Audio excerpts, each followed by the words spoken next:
মধ্যপ্রাচ্যের যুদ্ধে আমেরিকার বিরুদ্ধে ইরান বিজয়ী হতে চাইছে না। শুনতে হয়তো অবাকই লাগছে, কিন্তু হ্যাঁ, আন্তর্জাতিক বিশ্লেষকরা তাই বলছেন। ইরান চাইছে কেবল টিকে থাকতে, কিন্তু তাতে ইরানের কি লাভ হবে?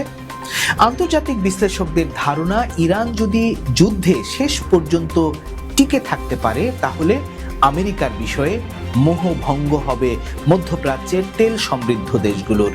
বিশ্ব পরাশক্তি আমেরিকারও যে ক্ষমতার সীমা আছে তা স্পষ্ট হয়ে যাবে। মধ্যপ্রাচ্যে ক্ষমতা মারাত্মকভাবে খর্ব হবে মার্কিনীদের।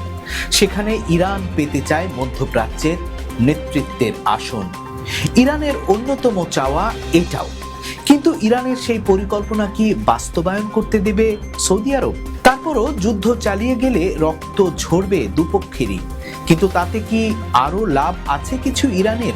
ইরান ইতিমধ্যেই দাবি করে বসেছে যুদ্ধের ক্ষতিপূরণ বাবদ $1 ট্রিলিয়ন ক্ষতিপূরণ দিতে হবে আমেরিকাকে। পাশাপাশি পুরো মধ্যপ্রাচ্য থেকে মার্কিন সেনা প্রত্যাহার করতে হবে। আর যদি তাই হয় তাহলে মধ্যপ্রাচ্যে ধসে পড়তে পারে পেট্রোডলারের সাম্রাজ্য। উপসাগরীয় দেশগুলো পরিণত হবে ইরানের খদ্দেরে। ইরানের বিরুদ্ধে আমেরিকার লড়াইটা সেখানেও কেবল ক্ষতিপূরণ নয়, হরমুজে চলাচলের জন্য 10% ফিস ধার্য করতে পারে ইরান। তাতে বছরে $800 বিলিয়ন আয়ের স্বপ্ন দেখছে দেশটি।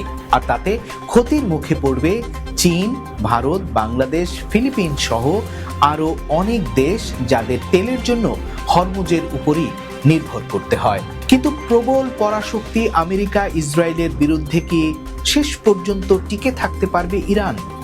এই প্রশ্নটি ঘুরপাক খাচ্ছে আন্তর্জাতিক বিশ্লেষকদের খেরো খাতায়, যার পরিণতির জন্য বছর না মাস, কত সময় অপেক্ষা করতে হবে তা কিন্তু কেউ বলতে পারছেন না।